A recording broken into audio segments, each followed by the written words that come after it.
Hello people, good morning, good afternoon and good evening. Welcome back to our channel The Indian Kitchen. ఈ రోజు మన Indian కిచెన్లో మనం ఒక మంచి రైస్ రెసిపీ చేసుకుందాం. సాంబార్ రైస్.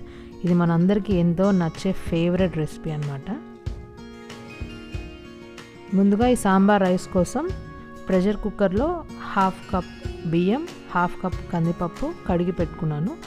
దాంట్లోకి ఒక 1/2 టేబుల్ స్పూన్ పసుపు అండ్ 2 గ్లాసెస్ వాటర్ యాడ్ చేసేసుకొని 5 to 6 విజిల్స్ వచ్చేలాగా కుక్కర్ పెట్టేసుకుందాము.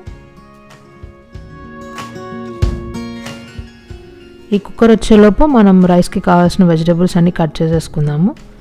నేనైతే ఉల్లిపాయ, టొమాటో, ఒక 2 బంగాళదుంప, సగం దోసకాయ, ఒక క్యారెట్ అండ్ 2 పచ్చిమిర్చి తీసుకున్నాను. మీ దగ్గర మీకు కావాల్సిన వెజిటబుల్స్ మీరు యాడ్ చేసుకోవచ్చు. బీన్స్ కానీ, బ్రింజాల్ కానీ, కాలీఫ్లవర్ ఏదైనా. నేను నా దగ్గర ఉన్న వెజిటబుల్స్ని యాడ్ చేసుకుంటున్నాను. పొయ్యి మీద ప్యాన్ పెట్టేసుకొని ఒక 3 టేబుల్ స్పూన్స్ ఆయిల్ వేసేసుకొని ఆయిల్ వేడయ్యాక కట్ చేసుకున్న వెజిటబుల్స్ అన్నీ యాడ్ చేసేసుకోవాలి. దీంట్లోకి ఒక 6 టేబుల్ స్పూన్ పసుపు అండ్ ఒక టేబుల్ స్పూన్ సాల్ట్ యాడ్ చేసేసుకొని ఈ వెజిటబుల్స్ అన్నీ బాగా మగ్గించుకోవాలి. మూత పెట్టేసుకొని ఈ వెజిటబుల్స్ అన్నీ మగ్గించుకుందాం బాగా.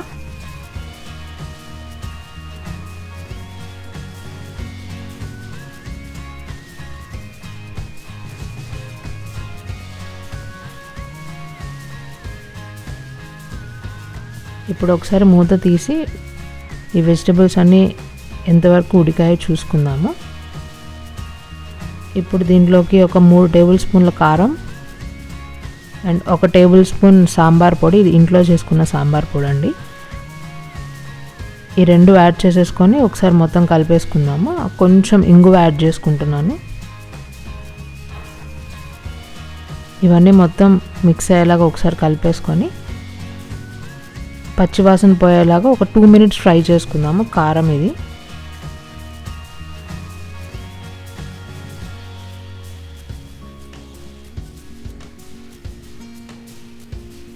ఇప్పుడు ఒక 2 మినిట్స్ తర్వాత చింతపండు రసం యాడ్ చేసుకుంటున్నాను. ఉసిరికాయ సైజ్ అంత చింతపండు నీళ్ళలో నానబెట్టేసుకొని ఒక కప్పు వచ్చేలాగా చింతపండు రసం తీసుకొని అది యాడ్ చేసేసుకుంటున్నాను. అండ్ ఒక గ్లాస్ వాటర్ కూడా యాడ్ చేసుకుంటున్నాను దీంట్లోకి.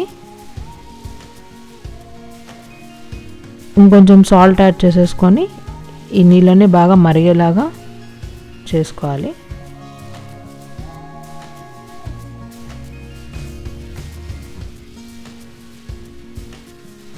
చూడండి, నీళ్ళు ఇలా బాగా మరిగిపోయాక దీంట్లోకి మనం ఆల్రెడీ ఉడికించుకున్న బియ్యం, కందిపప్పుని ఈ వాటర్లోకి యాడ్ చేసేసుకుందాము.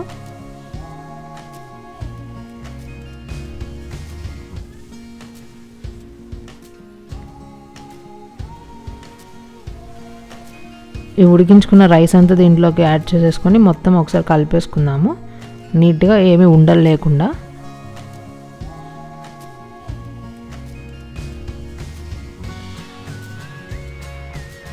ఇదంతా నీట్గా కలిపేసుకొని ఒక 10 మినిట్స్ ఉడికించుకుందాం మూత పెట్టేసుకొని.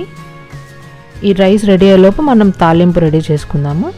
ఒక ప్యాన్లోకి 1 టేబుల్ స్పూన్ నెయ్యి, 1 టేబుల్ స్పూన్ నూనె యాడ్ చేసేసుకొని నూనె వేడయ్యాక కొంచెం జీలకర్ర, కొంచెం ఆవాలు, 2 ఎండుమిర్చి, కొన్ని జీడిపప్పులు యాడ్ చేసుకుంటున్నాను నేను. మీకు కావాలంటే యాడ్ చేసుకోండి, లేకపోతే స్కిప్ చేసుకోవచ్చు. లేకపోతే ఇవన్నీ బాగా ఫ్రై చేసుకొని లాస్ట్లో కొంచెం కరివేపాకు యాడ్ చేసుకుంటున్నాను. ఈ కరివేపాకు ఫ్రై అయిపోయాక పొయ్యి ఆపేసుకొని కొంచెం ఇంగువ యాడ్ చేసుకుంటున్నాను. ఈ వేడికి ఇంగువ అనేది ఫ్రై అయిపోతుంది.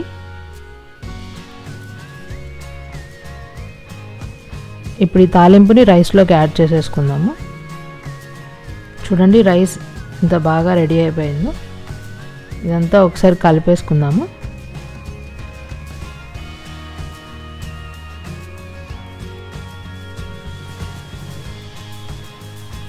అండ్ లాస్ట్లో ఫైనల్ టచ్గా కొంచెం కొత్తిమీర యాడ్ చేసేసుకుందాము. అంతే అండి, ఎంతో సింపుల్ అండ్ టేస్టీగా ఉండే సాంబార్ రైస్ రెడీ అయిపోయింది. ఇప్పుడు దీన్ని బౌల్లోకి సర్వ్ చేసేసుకుందాము. ఇది చాలా సింపుల్ అండ్ క్విక్ రెసిపీ అండి.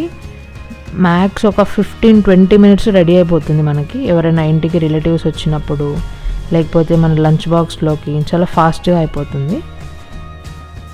ఇంతే అండి. ఇంకొక రెసిపీతో మళ్ళీ కలుద్దాం. మీకు కానీ నా వీడియోస్ నచ్చితే లైక్ చేయండి, షేర్ చేయండి, సబ్స్క్రైబ్ చేసుకోండి. Thanks for watching.